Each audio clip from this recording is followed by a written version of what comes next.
Measurement of reactive power in three phase circuit.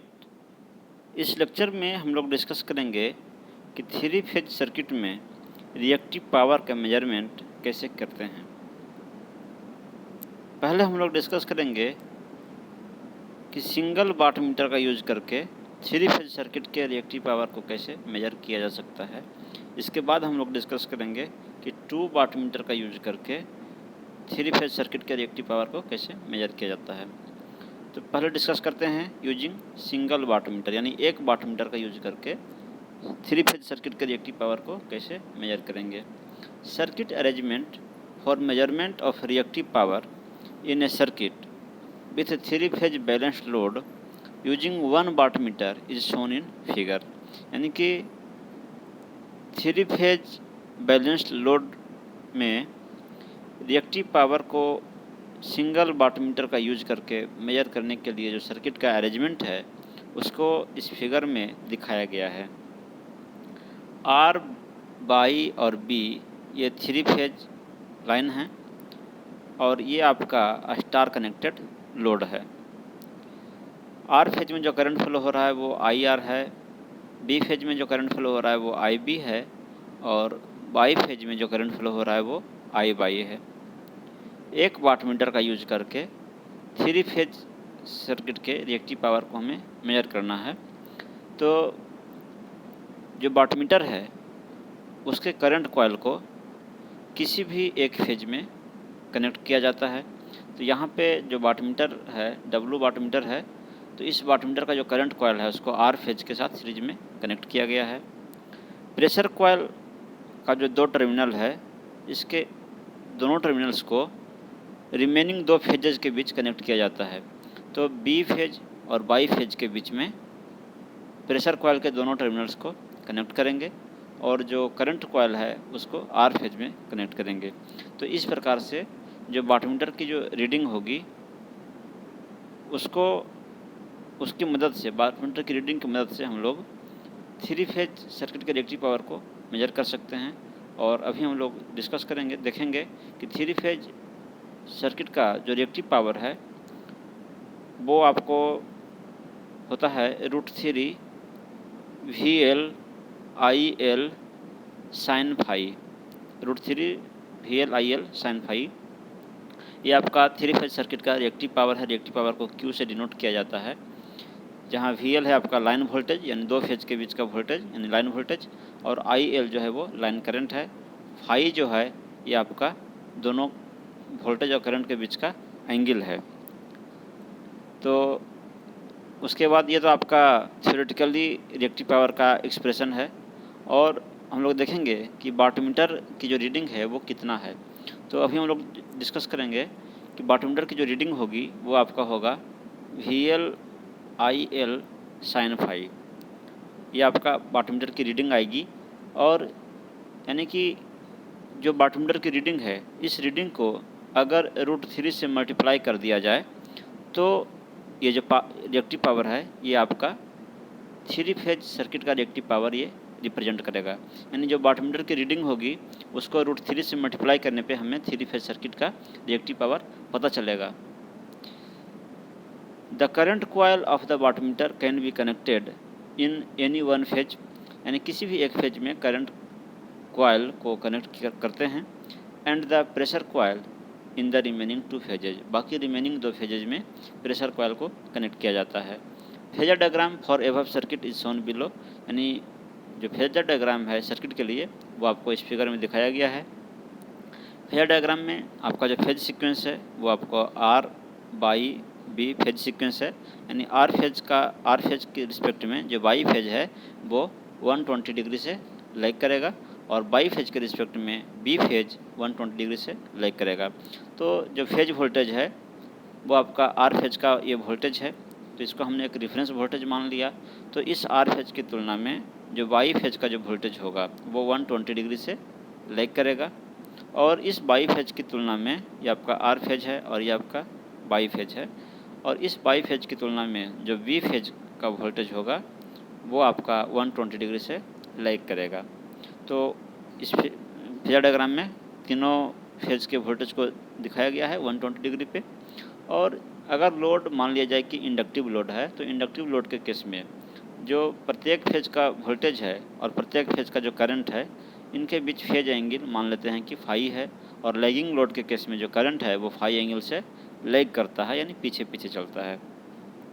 तो हमने यहाँ पे आर फेज के करंट को दिखाया है कि आर फेज का जो करंट है वो आर फेज के वोल्टेज के रिस्पेक्ट में फाई एंगल से लैग कर रहा है। और वी आर, वी बाई और वी बी ये आपका फेज वोल्टेजेज है। तो हम लाइन वोल्टेज निकालना चाहेंगे वी बाई बी हम लोग निकालना चाहेंगे, इसलिए क्योंकि जो हमारा प्रेशर कॉइल है वो बाई और बी फेज के बीच में कनेक्टेड है। तो हम ये जानना चाहते हैं कि प्रेशर कॉइल के अक्रॉस कितना वोल्टेज है। तो प्रेशर कॉइल के अक्रॉस जो वोल्टेज है वो है वी बाई बी। तो V by B pressure coil के अक्रॉस वोल्टेज है। और वी बाई बी को हम लिख सकते हैं V Y minus V B, यानी बाई फेज के वोल्टेज को बी में से बी फेज के वोल्टेज को घटाएंगे, यानी कि फेजर डिफरेंस, तो आपका वी बाई बी होगा। तो इस फिगर में आपका जो ये आपका वी बी है, तो इसको जब हम रिवर्स डायरेक्शन में एक्सटेंड करेंगे तो आपका माइनस वी बी हो जाएगा। और ये आपका वी वाई है, तो इन दोनों का जो रिजल्टेंट होगा ये आपका वी बाई बी होगा। तो ये आपका प्रत्येक फेज वोल्टेज के बीच का एंगल 120 डिग्री है। तो जब इस बाई फेज के वोल्टेज को जब रिवर्स डायरेक्शन में इंक्रीज किया गया तो ये जो एंगल बचा ये 60 डिग्री हो गया, और जो रिजल्टेंट होगा ये आपका 30 डिग्री होगा। दूसरे शब्दों में कह सकते हैं कि ये आपका जो आर फेज का वोल्टेज है और ये वी बाई बी जो है ये 90 डिग्री होगा इनके बीच का एंगल। और तो उस प्रकार से अगर देखा जाए कि आर फेज का जो करंट है और वी बाई बी जो है, इन दोनों के बीच जो एंगल होगा वो 90 माइनस फाई होगा। तो वाटमीटर की रीडिंग क्या होगी? Reading of wattmeter is, wattmeter की रीडिंग क्या होगी? वाटमीटर का जो प्रेशर कॉइल है उसके क्रॉस का वोल्टेज और वाटमीटर का जो करंट कॉइल है उसके थ्रू फ्लो होने वाला करंट, और इन दोनों के बीच जो फेज एंगल है उसका कॉस, और इन तीनों का जो प्रोडक्ट होगा वही वाटमीटर की रीडिंग होगी। तो जो वी वी वाई है ये आपका बाई फेज और बी फेज के बीच का वोल्टेज है, यानी कि लाइन वोल्टेज है, उसको वी एल से हमने रिप्रेजेंट किया। ये आपका आई आर है, यानी आर फेज का करंट है। तो स्टार कनेक्टेड लोड के लिए आर फेज का करंट यानी फेज करंट और लाइन करंट दोनों बराबर होते हैं। तो आई आर की जगह पे हम आई एल हमने लिखा, क्योंकि फेज करंट और लाइन करंट बराबर होते हैं। कॉस 90 माइनस फाई इसके जगह पे हमने लिखा साइन फाई, क्योंकि cos 90 minus phi equal to sine phi होता है। यानी कि वाटमीटर की जो रीडिंग है वो आपका होगा V L I L sine phi. और अभी हमने डिस्कस किया था कि जो 3 फेज सर्किट का जो रिएक्टिव पावर है वो होता है थ्योरेटिकली जो होता है वो √3 इंटू वी एल यानी लाइन वोल्टेज, आई एल यानी line current into sine phi, reactive power का ये फार्मूला होता है। तो हमने देखा कि वाटमीटर की रीडिंग है V L I L sine phi, √3 नहीं है। यानी कि जो वाटमीटर की रीडिंग होगी उसको अगर √3 से मल्टीप्लाई कर दिया जाए तो हमें 3 फेज सर्किट का टोटल रिएक्टिव पावर पता चलेगा। Hence, total reactive power of 3-phase system is given by √3 times reading of the single wattmeter। यानी कि अगर सिंगल वाटमीटर का यूज करके 3 फेज सर्किट का रिएक्टिव पावर को मेजर किया जा रहा है तो सिंगल वाटमीटर की जो रीडिंग होगी उसको √3 से मल्टीप्लाई करने पे हमें टोटल रिएक्टिव पावर पता चलेगा। यानी 3 फेज सर्किट का जो रिएक्टिव पावर होगा वो होगा वाटमीटर की रीडिंग और इंटू √3, यानी कि √3 V L I L sine phi. तो ये सिंगल वाटमीटर का यूज करके हमने 3 फेज सर्किट के रिएक्टिव पावर को कैलकुलेट करने के लिए हमने अभी देखा।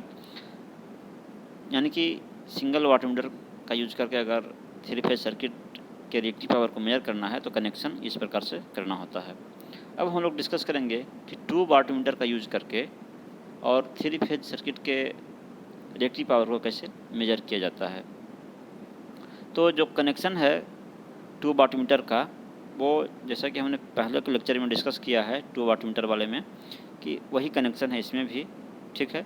तो वाटमीटर W1 की जो रीडिंग है और W2 की जो रीडिंग है, और हम लोग देखेंगे कि W1 वाटमीटर की जो रीडिंग होगी और W2 की जो रीडिंग होगी, इन दोनों का जो डिफरेंस होगा वो आपको आएगा VL IL साइन फाई।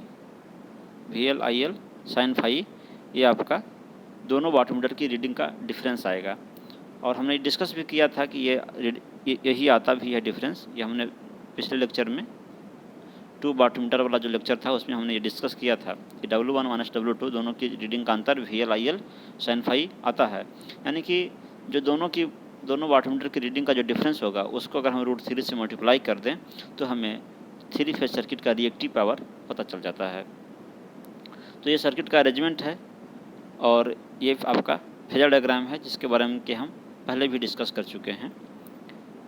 तो जो W1 वाटमीटर की जो रीडिंग है वो हमने ये पहले भी डिस्कस कर लिया है कि जो रीडिंग होगी वो VRY, क्योंकि जो वाटमीटर W1 का जो प्रेशर कॉयल है वो R और Y फेज के बीच में कनेक्टेड है, और जो आपका करंट कॉयल है वो R फेज में कनेक्टेड है, और जो फेज एंगल है वो 30-5 था। तो वाटमीटर की जो रीडिंग होगी वो आपका VRY into IR into cos 30°-5 होगी। और ये चूँकि आपका लाइन वोल्टेज है, VRY जो है ये लाइन वोल्टेज है, और फेज वोल्टेज को हमने V से लिखा था, तो फेज वोल्टेज का √3 टाइम्स जो है वो लाइन वोल्टेज होता है, इसलिए लाइन वोल्टेज के जगह पे हमने यहाँ पे √3 V लिखा है। और जो IR है वो आपका फेज करंट है, और फेज करंट लाइन करंट बराबर होते हैं स्टार कनेक्शन के लिए, तो आपका IR की जगह पे I पुट किया। यानी कि जो वाटमीटर W1 है उसकी रीडिंग होगी √3 VI cos 30°-5। इसको हमने इक्वेशन 1 माना। उसी प्रकार से जो सेकंड वाटमीटर है W2, इसकी जो रीडिंग होगी वो होगी VBY into IB into cos 30°+5। क्योंकि जो वाटमीटर का जो प्रेशर कॉयल है वो B और Y फेज के बीच में कनेक्टेड है, और जो करंट कॉयल है वो B फेज में कनेक्टेड है, तो करंट कॉयल का जो करंट होगा और प्रेशर कॉयल के अक्रॉस जो वोल्टेज होगा, इन दोनों का प्रोडक्ट, साथ ही साथ जो फेज एंगल है उसका कॉस, और इन तीनों का जो प्रोडक्ट होगा वही सेकंड वाटमीटर की रीडिंग होगी। तो ये आपका VBY जो है ये लाइन वोल्टेज है, फेज वोल्टेज को हमने V से रिप्रेजेंट किया है, तो इसको √3 से मल्टीप्लाई करेंगे तो ये हमारा लाइन वोल्टेज पता चल जाएगा। तो ये आपका जो है लाइन वोल्टेज हो गया VBY के जगह पे √3 इंटू V, और IB के जगह पे आपका I और cos 30°+5। यानी कि जो सेकंड वाटमीटर की रीडिंग है वो हो गया आपको √3 VI cos 30°+5। इसको हमने इक्वेशन 2 माना। और जो 2 वाटमीटर वाला जो लेक्चर था उसमें भी यहाँ तक सब कुछ सेम है। उसके बाद हम लोग देखेंगे कि दोनों वाटमीटर की रीडिंग का डिफरेंस क्या है। Difference of the 2 wattmeter reading, दोनों की रीडिंग का डिफरेंस अगर लें यानी कि P1 माइनस P2 करें, तो आप लिख सकते हैं इक्वेशन 1 से P1 का वैल्यू और इक्वेशन 2 से P2 का वैल्यू, और इन दोनों को जब आप सिंप्लीफाई करेंगे तो आपको आएगा √3 VI sine phi. √3 VI sine phi आपको आएगा, और √3 इंटू V आपका फेज वोल्टेज है, तो फेज वोल्टेज इंटू √3 ये आपका जो है ये इसको आप लाइन वोल्टेज लिख सकते हैं।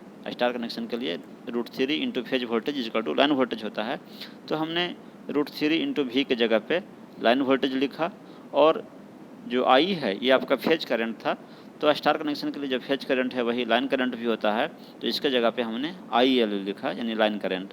यानी कि हम कह सकते हैं कि P1 माइनस P2 जो है वो है आपका VL IL साइन फाई।